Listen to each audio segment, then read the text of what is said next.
Dear friends, we are in BCom second year, 4th semester, income tax subject. Till now, we have discussed about the meaning, characteristic features of tax, direct taxes, indirect taxes. These are the various kinds of taxes, main kinds of taxes in a taxation system. So we have discussed about direct taxes, indirect taxes, their pros and cons, and the differences between them. And in the previous class, we have discussed about canons of taxation. Canons means principles, basic principles, fundamental principles. A good taxation system should contain 4 basic canons according to Adam Smith in his famous book, Wealth of Nations. He describes those 4 canons, and subsequently modern economists have added some more canons, principles to taxation. And in the previous class, we have also learnt about the history of taxation system in India, when the taxes were actually started, and who was the first person to introduce income tax in India before 1947, that is before our country India's independence. And now I am asking you the question, who is the first person to introduce income tax in India? James Wilson. Very good, very good, very good. In the year, what is the year? 1960. Very good, very good. In 1857, first war of India's independence, that is Sipahi Mutiny, has occurred, and subsequently the British government was unable to meet the expenses. So in order to meet the expenses of purchasing weaponry, of controlling the Indian freedom struggle, they have introduced income tax in India in 1860. Okay, subsequently various income tax acts have been introduced in India, and we are currently following Income Tax Act 1961. In 1961, major changes have occurred in Income Tax Act. Now we are following those principles. Those are the main principles guiding the present Income Tax Act. And as you all know, it is the most changing subject in commerce. Every year, as I have already mentioned in the previous classes also, every year, the Union Finance Minister will present Union budget in the parliament, in country's parliament, in Lok Sabha, that is upper house. And in that Lok Sabha, every year, the Honorable Finance Minister will be introducing a budget, and in the budget proposals, income tax slab rates, how much has to be paid by an individual will be decided, will be put forth Parliament, and Parliament will approve, and subsequently every year it is a continuous process. Okay, so these are the things that we have learned till now. Now we will in today's class we will learn about some basic concepts. These are very, very important. So in subsequent classes also I will ask these definitions. Okay, you should be thorough with these definitions. Okay, these are the fundamental concepts or basic concepts one should be aware of in the subject of income tax. So our first definition will be assessee. Who is an assessee? See, you have to remember the section also. These are mentioned in Income Tax Act 1961. These are the definitions. You have to pronounce as this word as assessee. This is according to section 2 of 7. You have to pronounce like this. 2 of 7, but not 2 in a bracket 7, like that you should not pronounce. Okay, that pronunciation should be 2 of 7 or section 2 subsection 7, like that you have to pronounce. Okay, so who is an assessee? Assessee means a person, a person who has to pay tax according to Income Tax Act. That is what you mean by saying assessee. And not only that, you have to remember assessee includes not only a person who has to pay tax, but sometimes let us take for example, I mentioned in previous classes also. Last year I paid an income tax of rupees 10,000, but actually I have to pay only 8,000. But 10,000 I paid, means this 2,000, is it a loss for me? Is it a loss for me? I paid 2,000 extra amount I paid. Is it a loss? Yes, sir. Yes. So I can get refund from the income tax department. Okay, refund means they will return that 2,000 rupees to me, to my bank account. They will refund. So in that case also, I am known as assessee. So assessee means a taxpayer. First of all, a person who has to pay tax under income tax provisions. This is first thing we have to remember. Secondly, if any person has to get any refund from the tax authorities, that person is also known as assessee. So assessee means a person who has to pay tax. Secondly, a person who has to receive refund from the income tax authorities, that person is also known as assessee. And thirdly, suppose I have to pay 10,000, but I did not pay even a single rupee. Then the government, the tax authorities will impose some fine, penalty on me. Okay. Penalty on me. That penalty also I have to pay now. So 10,000 plus penalty. Let us take for example, they have imposed 1,000 rupees as penalty on me. So now totally I have to pay 10,000 plus 1,000 as penalty. Total 11,000 I have to pay. So in all these cases, I will be termed as, I am known as assessee. Did you understand? Assessee means a person who has to pay tax under Income Tax Act and who has to be refunded from the tax authorities. Maybe earlier he has paid more amount. Now in the present year, he or she will be refunded certain amount. So that person is also known as assessee. And thirdly, penalty. If any assessee failed to pay tax in time or did not pay tax at all as per the provisions of the Income Tax Act, he will be liable to pay a penalty in addition to his normal tax amount. So in all such cases, that person is known as assessee. Did you understand? Is it clear? Yes, sir. Yes, sir. Okay.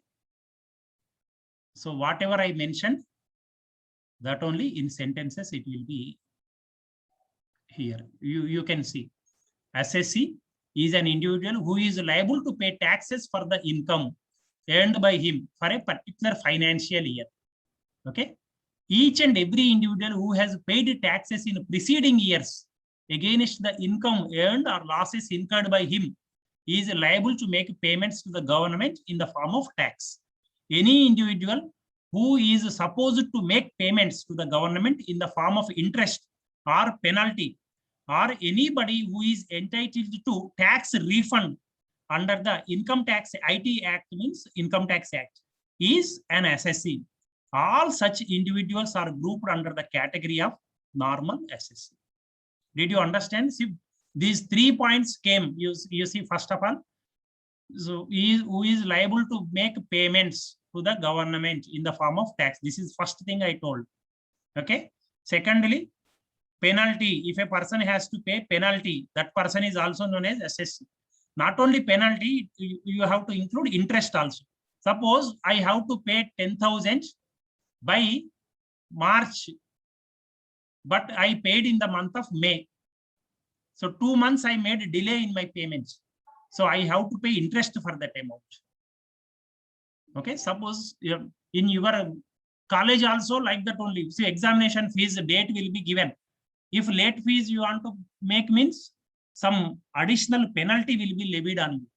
So similarly, in case of Income Tax Act also, if in time, if the assessee is unable to make a payment for late payment, he has to pay certain amount as interest.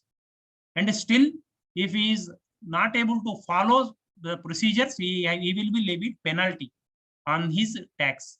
Okay. And lastly, I mentioned, no, if anybody has to get any refund from the tax authorities, from the government, that person is also known as assessor. So these three you have to remember. One, normally a taxpayer. Secondly, if any interest or penalty is levied on a person, that person is also an assessee. Third one, if any refund a person has to receive from the income tax department, that person is also known as assessee under section 2 of 7 or under section 2 subsection 7. Is it clear? Shall we learn the next definition? Is it clear, students? Shall we move to next definition? Okay, sir. Now, next one is deemed assessee. Deem means, what do you mean by deem? Deemed means what? Deem means assumed, assumption. See, suppose, let us take for example, I will tell you one example before we learn exactly the definition of deemed assessee. Okay. So let us take for example, a person who is of just 14 years old person is there. In our country, what is a 14-year-old is known as? In our country, what is a 14-year-old person known as? Yes. In our country, 14-year-old person is known as what? He is known as Children. minor. He is known as minor. Am I correct? Yes, sir. Any Yes, sir. person who is of below age of 18 years, that person is known as a minor in our country. Suppose, but minors can also earn income. Suppose, let us take for example, he is a great cricket player, or he is a great chess player, or he is a great singer. Let us take for example. Okay, but he cannot pay tax on his own name because in our country, PAN card, PAN number is necessary for tax. PAN number. Okay, PAN means permanent account number. Again, in subsequent classes, I will ask what is the meaning of PAN means. We have to mention PAN means permanent account number. P stands for permanent, A stands for account, N stands for number. Permanent account number. Okay. Now you see, this 14-year-old is earning money, but he cannot pay tax. He is earning lakhs of rupees, or sometimes he is earning crores of rupees, but he cannot pay tax because he is not a PAN card holder. You will say PAN card, because only for above 18 years majors in our country, PAN card is being issued. So he cannot pay tax. So what the income tax department will do means, his income will be included in his parents' income. So the parents will have to make payment, tax payment on behalf of this minor child. Is it clear? Did you understand? Yes, sir. Yes, sir. In our country, if you have to make tax payment, income tax payment means you should have a PAN card. That is permanent account number card you should have. So a minor, that is why a minor cannot pay tax in our country. So he is, even then he is earning lakhs of rupees. He is earning, let us take for example, 1 crore rupees he earned by way of his cricket play. Let us take for example, he is a famous player.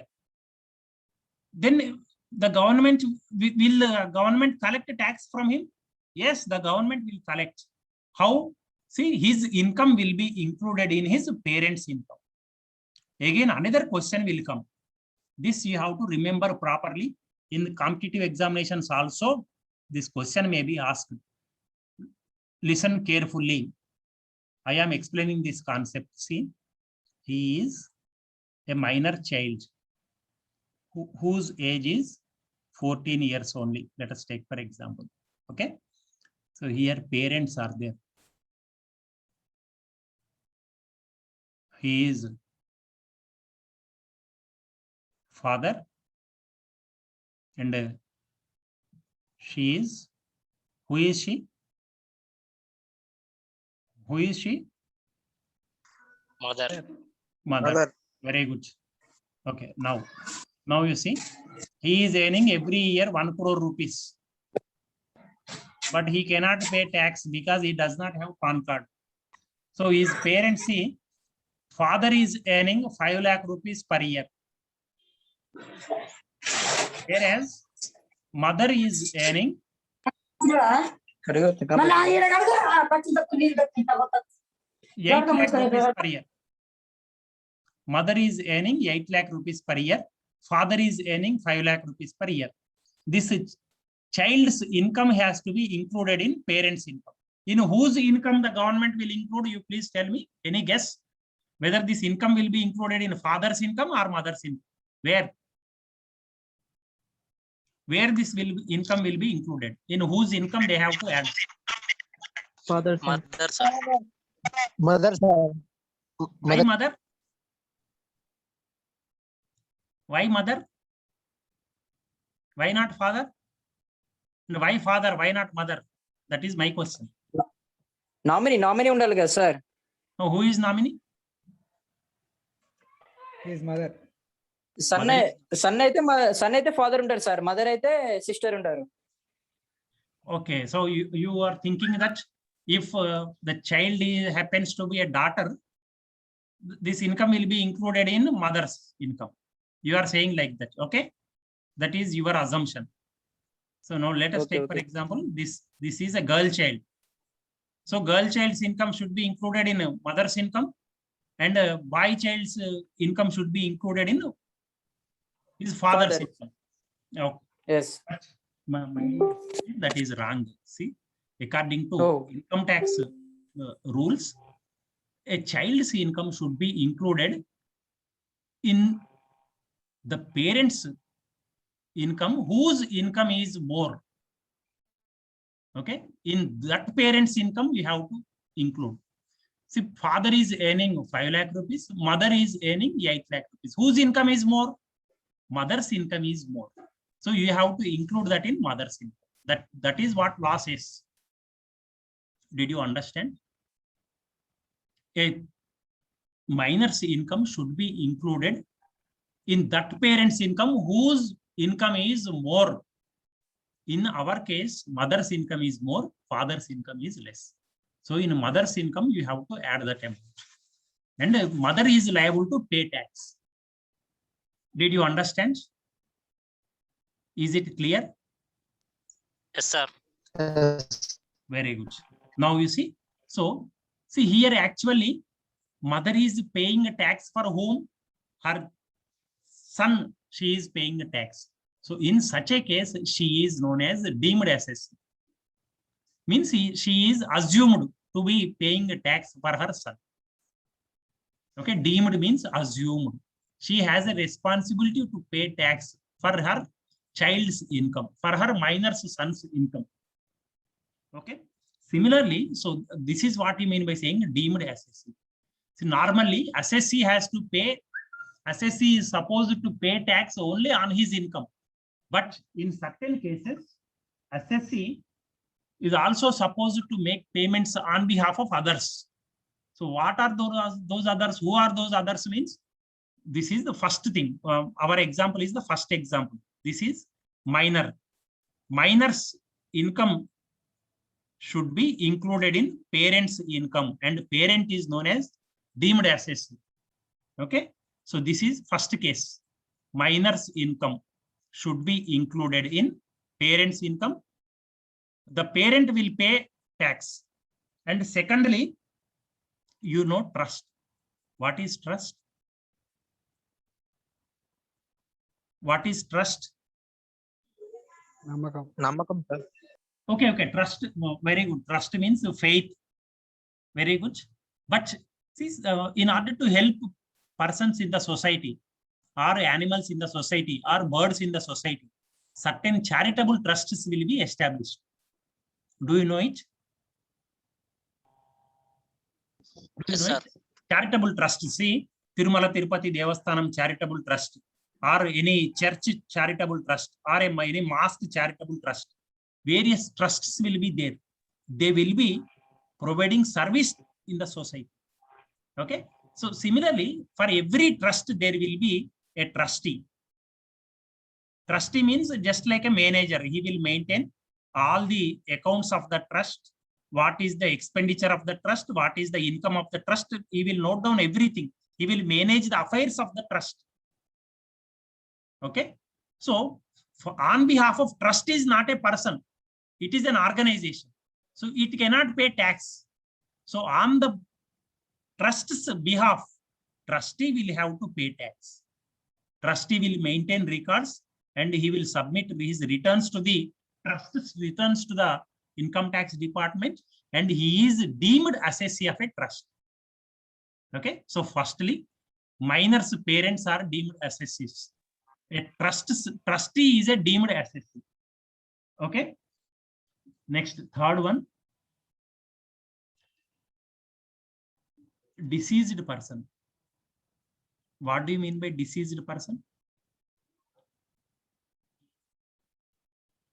Deceased person means what? What is deceased person? You see the spelling and understand. What is a deceased person? Who is a deceased person? What do you mean by deceased person? Yes? Any idea? A deceased person. Yes, please. Who is a deceased person? Person who is infected by virus. Very good, very good. But my dear student, that spelling is different. That is why I asked you to see that spelling is D-I-S-E-A-S-E.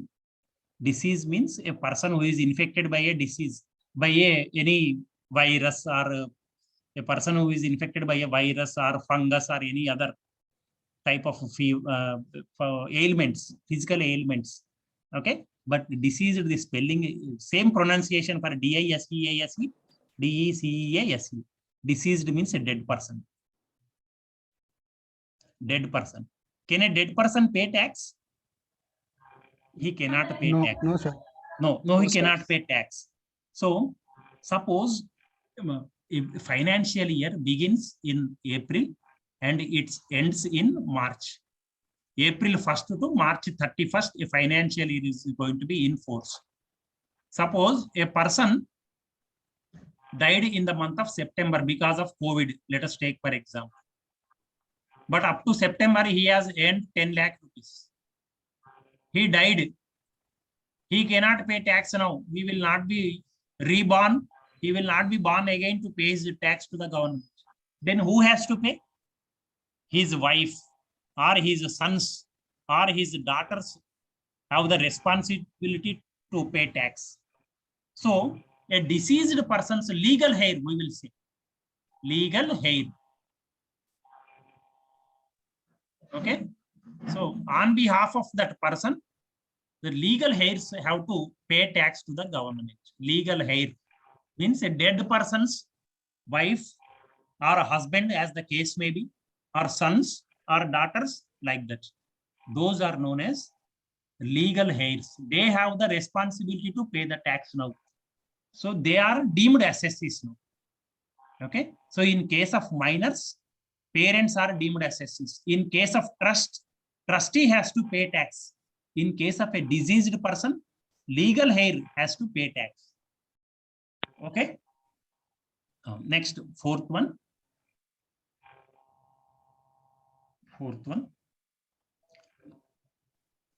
Court appointed person.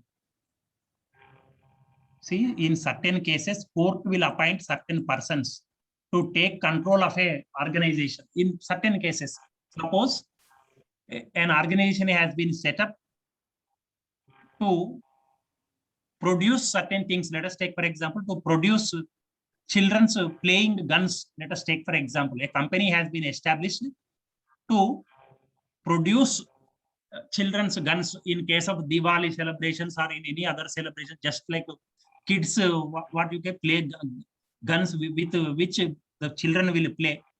toys, children toys, in which the company is supposed to produce guns for the benefit of the children, for the benefit of the playing of the children. Let us take for example. But what the company is doing, apart from children's playing guns, they are preparing their original guns also. So somebody complained and the court has ordered an inquiry, and it was found that the company is involved in producing original guns also.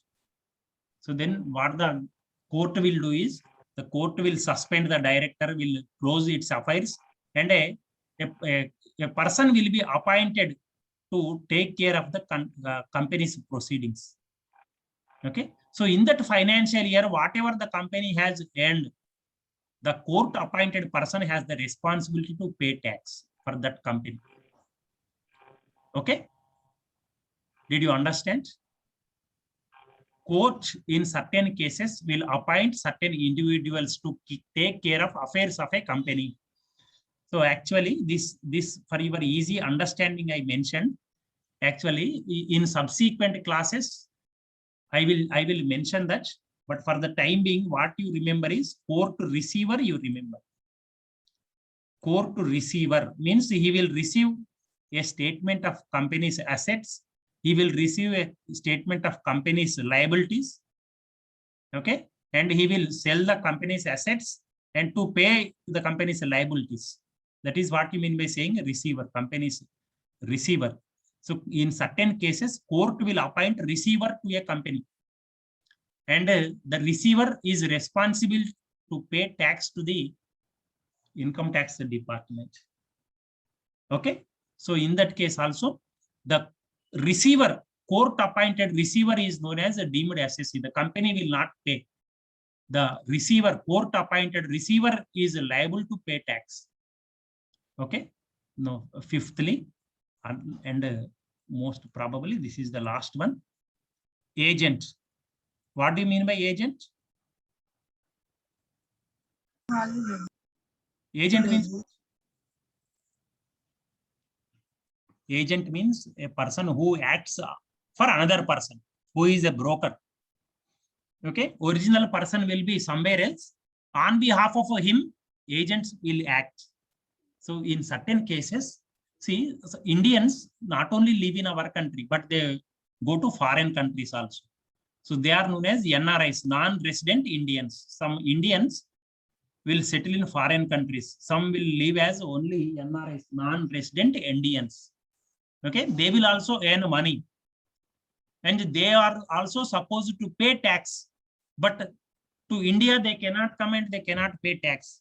What they will do is, in certain cases, they will appoint agents. The agent is supposed to make tax payment to non-resident Indian. Did you understand? Did you understand? Yes, Yes, sir. sir. Okay. So 5 categories of persons I mentioned. One is minor. Okay, minors, parents. Suppose parents are not alive, then for minor, who will take care of a minor? Government sometimes will appoint a guardian. Guardian will take care of a minor. So a minor's parents or guardians are known as deemed assessees. Okay. In case of trust, trustee is deemed assessee. In case of a deceased person, legal heir is deemed assessee. In case of court appointed receiver, about this I will discuss for 5 minutes afterwards in the subsequent classes. Okay. About 5 minutes we have to discuss what do you mean by receiver, but for your easy understanding, I mentioned an example. Okay. Court sometimes appoints a receiver, and the receiver is responsible to pay tax to the income tax department. Similarly, in case of NRIs, non-resident Indians, agent is known as deemed assessee. So this is what you mean by saying deemed assessee. So whatever I explained, the sentences you will find here. Okay, the executors are the legal heir of the property of a deceased person. Deceased spelling you see here. DISEASE means a person who is suffering from certain ailment, certain abnormality. But DECEASE means a dead person. Okay. And you can see the eldest son or any other legal heir of a deceased individual. Okay. Deceased means same dead person. The guardian of a minor, not only minor, lunatic. What is a lunatic person? What do you mean by lunatic? Lunatic means mad person, mentally retarded person, or an idiot. In classes, lecturers, teachers will sometimes scold as idiot. Idiot means he does not have any sense, but he has properties. Now, who has to pay tax? The guardian will pay. The guardian of a minor or a mad person or mentally retarded or an idiot. That idiot person's guardian is known as deemed assessee. Minor's guardian is known as deemed assessee. Lunatic, mentally retarded person or any other severe ailments, severe mental ailments, guardian will be known as deemed assessee. Okay. The agent of a non-resident Indian having income sources in India is treated as deemed assessee. So this is what I mentioned. So whatever I mentioned, that is there in the notes. Okay. Next, coming to assessee in a default. See, we have discussed about, see, till now we have discussed about assessee, that is normal assessee. Okay. He is liable to pay tax for himself only. And deemed assessee, he is liable to pay tax for other persons. Okay. Nextly, what I mentioned, see here, I mentioned another thing also, that, but that is not included here. In case of trust, okay, that is not mentioned in the notes, but you note down that point also. In case of trust, trustee is deemed assessee of a trust. That also you mention in your notes. Okay. Then assessee in a default. See, assessee in a default means a person who is unable to tax, who is unable to file his income tax return. That person is known as assessee in default. See, assessee in default is a person who has failed to fulfill his statutory obligations as per the Income Tax Act, such as not paying taxes to the government or not file his income tax return. So that is what you mean by saying assessee in default. Means he is at a fault. He has committed some mistake. He has committed a crime rather. He has not made a mistake, but he has committed a crime, major crime, by not paying tax, or similarly by not submitting his income tax return. Okay, that is what you mean by saying assessee in a default. So similarly, see, I mentioned I paid 10,000 rupees as income tax to the income tax last year. But who has to pay tax? Actually, I have to pay tax, but our principal sir will deduct that amount from my salary and he will pay to the government. Okay, so it is the responsibility of the principal to deduct the tax amount from my salary account, and the principal sir is responsible for making me to pay tax. So because principal sir himself is giving salary to me, no? So in my salary, he has to calculate what is the tax component. So last year, after the calculations are over, he came to know that 10,000 I have to pay tax, and he has deducted that amount from my salary, and he has to pay tax. Suppose he did not pay this 10,000 he deducted, but he kept in his package. He did not pay the amount to the tax. Then the principal sir is known as assessee in default. He has to pay tax on behalf of me because he is responsible for my salary. He is giving salary to me. He is preparing a bill. So it is also his responsibility to cut tax from my salary. So if he is unable to pay tax for me, he is known as assessee in default.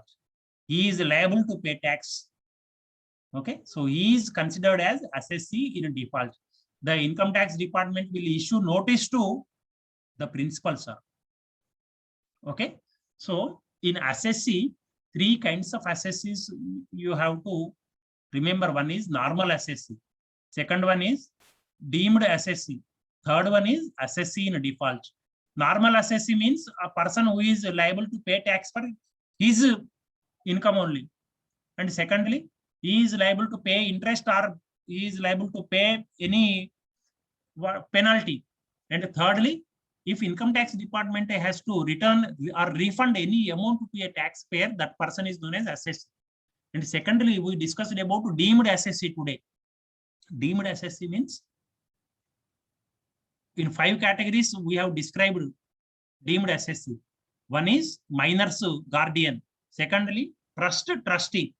Thirdly, deceased person's legal heir.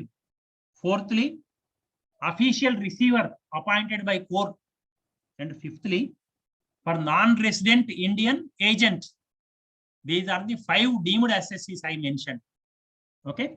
Similarly, at the end, SSC in a default means a person, even though he has to pay tax in a time, if he did not pay tax, then he is known as SSC in a default.